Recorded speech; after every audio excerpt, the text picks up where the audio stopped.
ఇక కాంగ్రెస్ జనతా పార్టీ ఢిల్లీ జంతర్ మంతర్లో నిర్వహించిన ఏవైతే నిరసనలు, సోనం వాంగ్చుక్ దీక్ష మొత్తం మీద విద్యార్థులు ఆగ్రహం వ్యక్తం చేయడం, నిరసనలో భారీ సంఖ్యలో పాల్గొనడం, మొత్తానికి ప్రభుత్వం దిగిరావడం, మోదీ తన అభిప్రాయాలను కూడా తెలియజేయడం 2 వీడియోల ద్వారా. అయితే ప్రస్తుతం కాంగ్రెస్ జనతా పార్టీకి దేశంలో అపూర్వమైన ఆదరణ లభించింది. ఆ పార్టీ అధ్యక్షుడు అభిజిత్ దీప్కే కూడా తమ నిరసన కార్యక్రమానికి మద్దతుగా నిలిచిన వారికి, అదేవిధంగా పనిగట్టుకొని కాంగ్రెస్ పార్టీని విమర్శించిన వారికి అందరికీ ధన్యవాదాలు చెప్పడం జరిగింది. అయితే మరి మోడీ సర్కార్ దాదాపు గత 12 ఏళ్లుగా రాజకీయ ప్రయాణాన్ని కొనసాగిస్తా ఉంది బీజేపీ ప్రభుత్వం.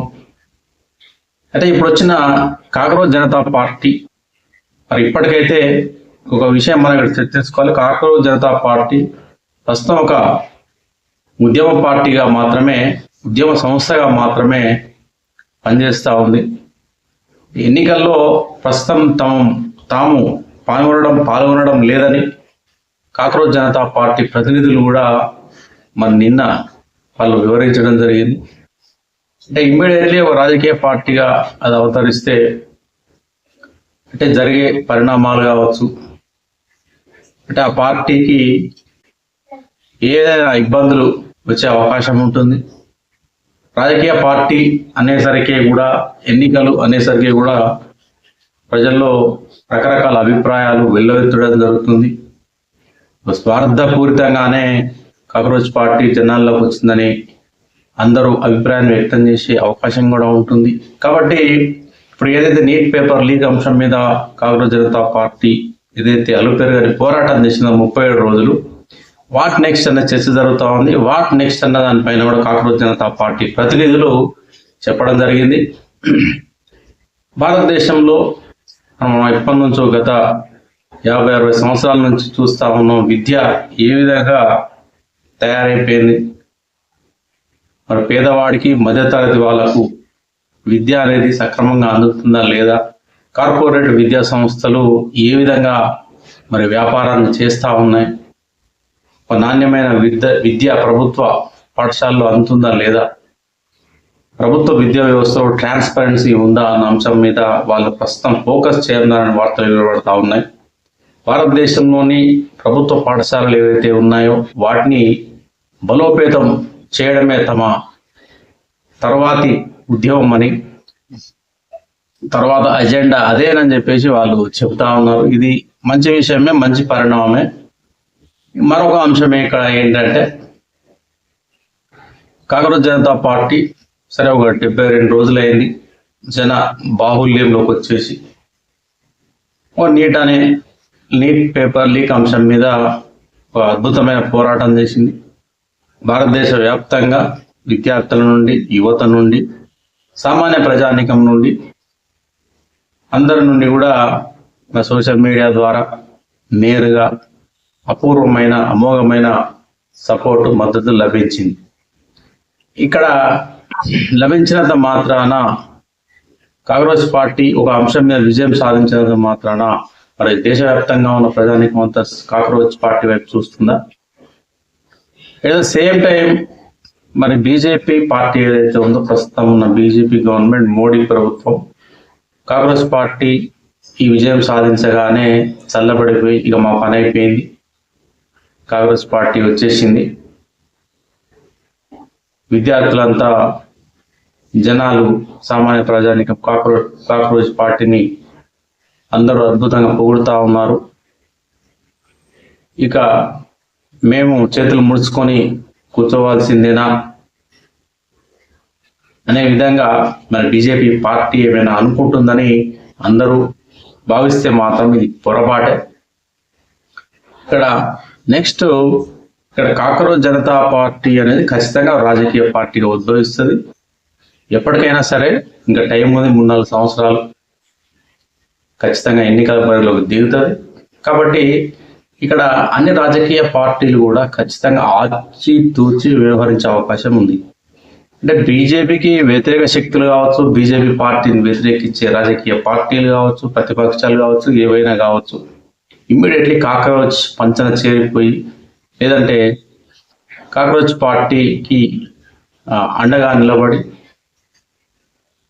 పూర్తి మద్దతు ఇచ్చే అవకాశం అయితే లేదు. ఇది విద్యార్థులకు సంబంధించింది కాబట్టి కొన్ని రాజకీయ పార్టీలు వెనుకుండి మద్దతు ఇచ్చాయి, కొన్ని రాజకీయ పార్టీలు చివరి నిమిషంలో వెళ్ళి సంఘీభావం తెలిపి ఆమ్ ఆద్మీ పార్టీ లాంటివి కావచ్చు, తెర వెనుకుండి మమతా బెనర్జీ కావచ్చు, ఇక్కడ కేటీఆర్ కావచ్చు, కొన్ని పార్టీలు కాంగ్రెస్ పార్టీ రాహుల్ గాంధీ, రేవంత్ రెడ్డి కావచ్చు, టీడీపీ జనసేన పార్టీలు పూర్తిగా దూరంగా ఉన్నాయి. అయితే రాజకీయ పార్టీలకు కూడా ఖచ్చితంగా స్వార్థం ఉంటుంది. కాక్రోచ్ జనతా పార్టీ కూడా ఏదో ఉద్యమ సంస్థ ఏం కాదు, అది కూడా ఖచ్చితంగా భవిష్యత్తులో ఒక రాజకీయ పార్టీగా రూపాంతరం చెందుతుంది. కాబట్టి ఎవరి రాజకీయ భవిష్యత్తును వారు కాపాడుకునే క్రమంలో ఖచ్చితంగా ఆచితూచి వ్యవహరిస్తారు. ఎవరి ఉనికిని వారు చాటుకోవాలి. రాబోయే ఎన్నికల్లో మేమే విజయం సాధించాలని ఒక దాన్ని ఏమంటారు, స్వార్థం అని కావచ్చు, రాజకీయ కాంక్ష అనొచ్చు, పదవుల వ్యామోహం కావచ్చు, మేము దేశాన్ని ఎలాగనే ఒక ఉద్దేశం కావచ్చు. ఇప్పటికీ మనం కాంగ్రెస్ని కూడా చూసాం. మనం కాంగ్రెస్ చివరి నిమిషంలో మరి కాంగ్రెస్ పార్టీకి మద్దతు ఇచ్చేసి కొంత హైలైట్ అయింది. రాహుల్ గాంధీ కూడా కొంత ఆయన కూడా ప్రధాని నరేంద్ర మోడీ ఇంటి ముందు ధర్నాకు దిగడం, కొన్ని అంశాలు చర్చనీయాంశమయ్యాయి, కొంచెం ప్లస్గా మారింది. కానీ పూర్తిగా కాంగ్రెస్ పార్టీకి ఇక్కడ పేరు రాలేదు. ఇక్కడ పూర్తి పేరు 100%, అంటే 100కు 100 మార్కులు, 100కు 100% కాంగ్రెస్ పార్టీకే ఈ లీక్ పేపర్, ఈ నీట్ లీక్ అంశము దానికి సంబంధించి ప్రజల నుంచి అపూర్వమైన ఆదరణ వచ్చింది. ఆ విజయం కూడా వారి ఖాతాలోనే పడింది, ఇక ఏ పార్టీ ఖాతాలో పడలేదు. ఇక భవిష్యత్తులో మరి బీజేపీ కూడా, మరి బీజేపీని కాక్రోచ్ జనతా పార్టీ దాదాపు 70 రోజులుగా ఈ నీట్ పేపర్ పైన 37 రోజులుగా 30 తిప్పలు పెట్టింది. మరి జంతర్ మంతర్లో విద్యార్థులే పాల్గొన్నారా? అయితే విద్యార్థులే కాకుండా సంఘ విద్రోహ శక్తులు, కొంతమంది రౌడీ మూకలు కూడా ఇందులో పాల్గొన్నారు. బీజేపీకి మచ్చ తెచ్చే విధంగా, దేశంలో అరాచకం సృష్టించే విధంగా, లా అండ్ ఆర్డర్ను దెబ్బతీసే విధంగా వ్యవహరించారని బీజేపీ పార్టీ సీరియస్గా తీసుకుంది. మనం చూసాం, ఈరోజు సోషల్ మీడియాలో కొన్ని వీడియోలు చూసాం. కొంతమందిని సీసీ ఫుటేజ్లో చూసి వారి ఇళ్ళకి వెళ్ళి ఢిల్లీ పోలీసు బయటకు తీసుకొచ్చి వాళ్ళ మీద కేసులు పెడతా ఉన్నారు. మరి ఏదైతే కాంగ్రెస్ పార్టీ కూడా 3 డిమాండ్లు పెట్టింది, ఒక డిమాండ్ పెండింగ్లో ఉంది. ఏదైతే మరి ఉద్యమ సమయంలో, నిరసనల సమయంలో పార్లమెంటు మార్చ్ ఏదైతే ర్యాలీగా వెళ్ళిన ఏదైతే ఆ కార్యక్రమం ఉందో, మరి చాలా మంది పోలీసుల పైన దురుసుగా వ్యవహరించారని వార్తలు కూడా వచ్చాయి. పోలీసులు విద్యార్థులను కొట్టారని వార్తలు వచ్చాయి, పోలీసులు గాయపడ్డారని వార్తలు వచ్చాయి, విద్యార్థులు గాయపడ్డారని వార్తలు వచ్చాయి. ఇక్కడ ప్రభుత్వం కూడా సీరియస్గా తీసుకుంది. కొందరిని ఖచ్చితంగా వారు ఎవరు, ఎక్కడి నుంచి వచ్చారు, వారు నిజంగా విద్యార్థులా కాదా అని పూర్తిగా తేల్చే పనిలో ఉంది ఇప్పుడు బీజేపీ ప్రభుత్వం. ఇట్లా బీజేపీ ప్రభుత్వం ఒక స్ట్రాటజీగా, ఒక వ్యూహాత్మకంగా, ఎందుకంటే బీజేపీ పార్టీ కూడా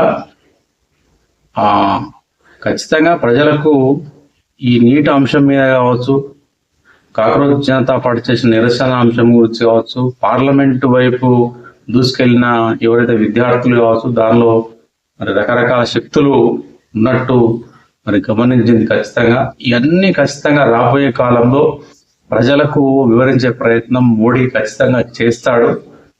అదేవిధంగా ఇక్కడ కాక్రోచ్ జనతా పార్టీతో పోటీగా కూడా ఇక్కడ బీజేపీ పార్టీ కొత్త స్ట్రాటజీని ఖచ్చితంగా మొదలు పెడుతుంది.